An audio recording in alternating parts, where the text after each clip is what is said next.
Ô Carlinhos, na sua opinião, e você trabalha com uma gama de jogadores de uma nova geração, uma meninada que está surgindo aí, sonhando. Às vezes a gente sente que por jogar no Red Bull, um clube empresa, eles se sentem um pouco acima.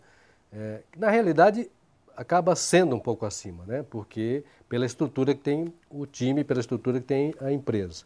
E a gente sente que de vez em quando o menino já começa a andar de salto alto ou de chuteira alta dentro do gramado.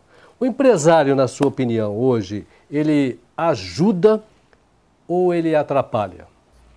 Como o Paulinho estava falando, existem empresários bons. Conheci alguns que eles tentam ajudar, dar os caminhos para o jogador, porque eu posso analisar da seguinte maneira. Existe aquele empresário, vamos supor, se o Carlinhos fosse novo, tal, estava arrebentando num jogo, como tem no Paulista o próprio zagueiro e o Nenê, um meia, acho que tem 17 ou 18 anos os dois. Foram muito bem nessa Copa Paulista. Aí o empresário vem, viu os dois, liga, olha, eu sou empresário fulano de tal, eu já tenho um contrato para você na Europa, ou estou indo no Japão, tal, papapá, se eu só quero que você assine aqui para mim. E daí o menino naquela ânsia de, pô, que legal, vou para a Europa, vou ser milionário, vou ser um Ronaldinho, porque passa na cabeça dos garotos. Ele vai e assina. E na verdade esse empresário não tinha nada. Ele simplesmente quis que o menino se vinculasse a ele, e aí ele pega e tenta emprestar o menino aqui e ali pelas próprias forças que o menino apresentou dentro do futebol. Ele mesmo se mostra, e quando alguém, por exemplo, algum clube, vamos supor, o Guarani se interessou, um São Paulo, um Corinthians, vão ter que buscar nesse empresário o vínculo, né, o contato para poder chegar a esse jogador, e aí esse empresário acaba ganhando dinheiro em cima disso. Como também existe aquele empresário, que eu acho que a função do empresário é essa, de chegar, olhou de repente o Carlinhos, vamos lá, Carlinhos, pô, estou trabalhando no futebol, eu quero trabalhar com você, só que eu trabalho da seguinte maneira, eu pego, você está precisando de alguma coisa, como é que está a sua chuteira, sua família está com algum problema em casa, dentre essas coisas, tal, eu faço um contrato com você, assim, com essas cláusulas, por exemplo, de rescisão, eu já vi contrato de jogador que ele fala assim, ó, enquanto você ganhar até tanto, eu não quero nada seu. A partir de tanto, aí eu tenho uma porcentagem em cima do que você ganha. Então, esse empresário, ele está agindo, acho que de boa fé, está tentando abrir os espaços para esses meninos e está investindo no futuro. Está, às vezes, pagando conta de luz que os meninos têm em casa com a mãe, conta do telefone, mandando uma cesta básica, porque muitos são de família humilde. Esse eu acho que é o perfil correto do empresário, e não aquele que cai de paraquedas e na hora que você vai ver o menino tem uma oportunidade excelente e o próprio empresário acaba boicotando porque ele não ganhou o que deveria ter ganho no momento. Eu acho que existe esse conflito de dois tipos de empresário. Eu gostaria muito que a maioria deles fossem dessa outra maneira que eu falei pela segunda vez. E falando, Carlinhos, você com uma experiência muito grande, a gente sabe da tua história, a gente que conhece, que acompanhou desde o começo, você viveu na seleção brasileira naquela pré-Copa 94, né? Você participou de praticamente todo aquele trabalho, tudo. Conta pra gente como é que foi isso, como é que foi chegar na seleção brasileira, viver aquilo tudo e de repente talvez alguma decepção de não ter disputado a Copa.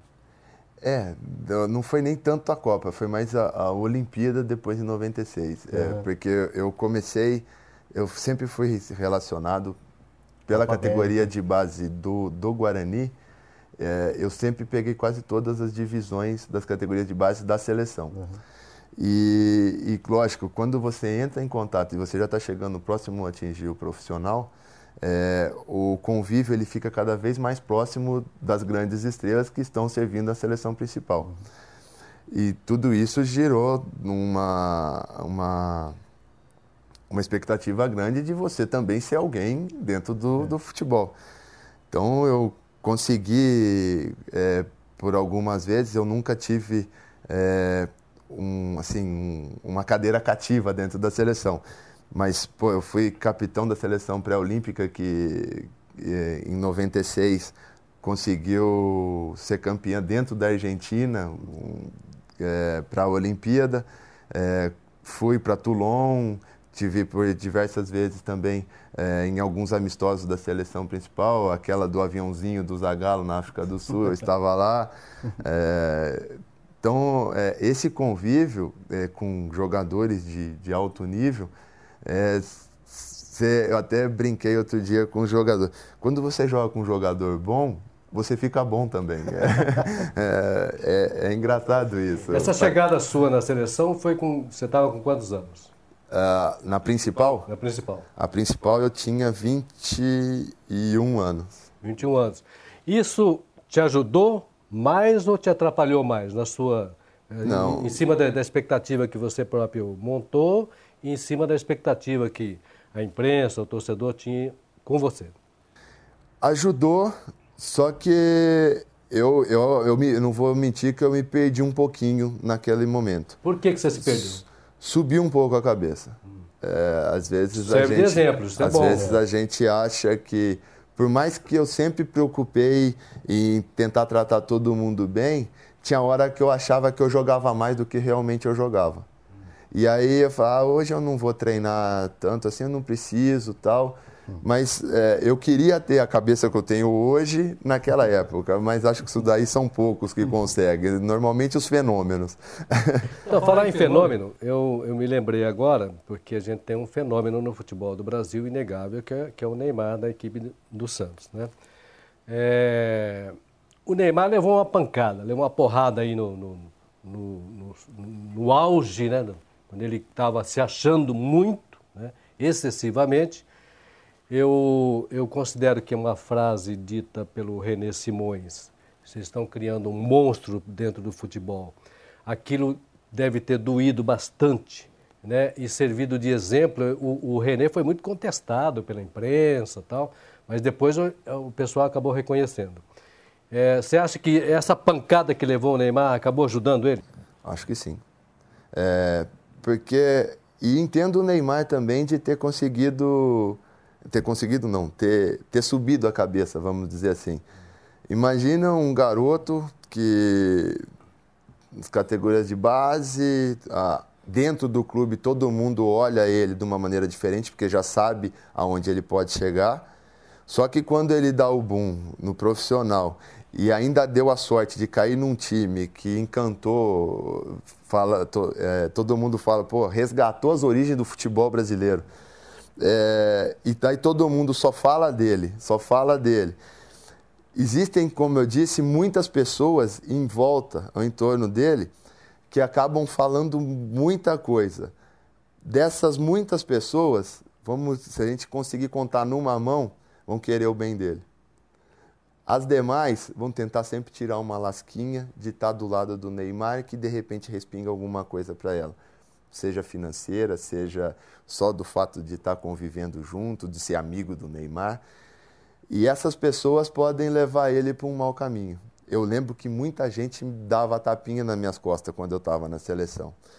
E quando eu saí, sumi, quando eu voltei, eu fui para a Alemanha, quando eu voltei, eu encontrava as pessoas na rua, de repente o cara olhava, mas quem é você, sabe? Acabava meio que passando reto. Então, é importante ter... São dois momentos diferentes, né, que você precisa saber lidar. Um com aquele baita sucesso, a euforia, e o outro que, de repente, o cara fala assim, não é bem isso que eu estava pensando. São dois momentos importantes na vida do profissional. Com certeza. Eu imagino que a cabeça da pessoa deve ficar em parafuso, né? Porque um dia você é amado, outro dia você passa, ninguém te conhece. É estranho, né? É horrível, porque, exemplo, se eu encontrar você todo dia, eu falo, pô, Paulinho, e aí, como é que tá? Legal? Aí, de repente, eu já ia, Paulinho, você vira a cara pra mim, pô, muito esquisito. É esquisito. E aí eu vejo um Neymar, um menino que ganhava, sei lá, já ganhava bem até quando era garoto, mas passa a ganhar 500 pau, o cara acha que pode tudo. O cara fala, eu sou o cara e se você tá contra, você tá errado. Por mais que eu esteja errado. Ô Carlinhos, deixa eu falar uma coisa. Falar em ganhar, né? A gente vive no futebol do Brasil e conforme você próprio acabou falando, a base, o Paulinho acompanha bastante isso também, a base dessa molecada que vem surgindo para o futebol e hoje surge com 12, de repente surge com 13, com 14, com 16 já está jogando no time profissional, essa base, ela tem a ideia de que o futebol é o futebol do Kaká, é o futebol do Ronaldinho Gaúcho, enfim, é o futebol do jogador de muito sucesso. E quando você pega uma pesquisa, você vai ver que 90 e poucos % dos jogadores do Brasil ganham salário mínimo. E o Carlinhos deve ter convivido muito com isso agora nessa Copa Paulista com os times do interior, né? Muita coisa... Pois é. Aí eu quero chegar no Red Bull, né? Que é um clube empresa que, conforme eu disse, queiram ou não, é uma novidade dentro do futebol, principalmente do futebol brasileiro, já que no exterior já existem times do Red Bull consolidados. Eu queria saber de você o seguinte, que você mostrasse para o telespectador como é que é o esquema de pagamento. Quanto tempo atrasa o pagamento lá no Red Bull? Então, a gente está com um problema. Eu tive um problema sério um dia desses atrás, que o dia 15 caiu no domingo, e aí eu recebi no dia 13. É uma brincadeira, eu até comentei em off para você que o salário, é a primeira vez na minha carreira que eu recebo 40% no dia 15, normalmente, quando ele não cai final de semana, porque senão vem na sexta. 13. E 60% no final do mês, no dia 30. Eu lembro quando eu cheguei no Red Bull, eu assinei o contrato dia 1º de julho do ano passado, de 2009. Eu cheguei e aí no dia 15 tinha salário, eu falei, não vou passar. Então, falei, né, Carlinhos, já tem esses 15 dias tal, a gente já vai pagar aqui, assim. Eu falei, mas eu já? Ele falou, você. Eu não estava esperando isso, porque dentro da cultura, infelizmente, do futebol, eu já ouvi muitas frases assim, não, o time só está 20 dias atrasado. E aí você vai ver, só paga o que tem o contrato da carteira e o direito de imagem. Aí paga só o da carteira. O direito de imagem é uma outra coisa, é uma outra... Então, essas coisas que a gente tinha que acabar, porque como envolve muito dinheiro, eu sei que alguns jogadores ganham muito bem, mas existe, como você disse, uma grande maioria. E como o Paulinho disse, nessa Copa Paulista, a gente conversando com os jogadores, às vezes dentro do campo ou no intervalo, ele falou, tá feia a coisa aqui.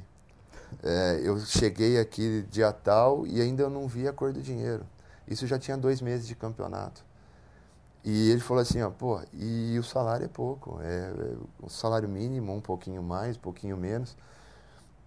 Só que o cara está trabalhando e ele quer receber, né? E é triste, né? A pessoa trabalhava... Conta com aquela grana no final do mês para levar o leite para casa, né? Claro. A conta chega lá, a CPFL manda a conta, não atrasa. A luz chega, isso aí não tem essa, não dá para você chegar pro cara e falar assim, vamos esperar 15 dias aí, depois eu acerto contigo. Não dá, nego, vai cortar a luz, vai cortar a água. Então, eu acho um absurdo isso. Eu acho um absurdo por quê? Porque os clubes têm de onde tirar. Eles recebem por aquilo. Agora, desde que você, se é pouco, não interessa, você vive com aquilo que você ganha.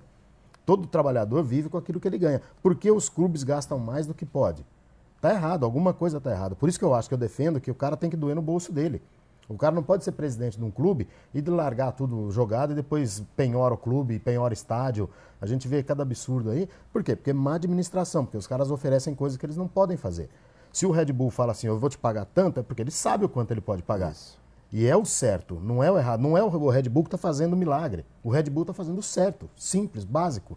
Agora, errado é quem faz as coisas que promete uma coisa que não pode pagar. E pobre daquele jogador, coitado, infelizmente, né? Que sonha com muito e sofre pena. E aí, quando o cara ganha um pouco a mais, todo mundo desce a lenha no cara também. O cara tá ganhando. Você está conferindo aqui o Amigos do Futebol TV, no canal 8 da NET Campinas, em Indaiatuba. A gente vai para um rápido intervalo.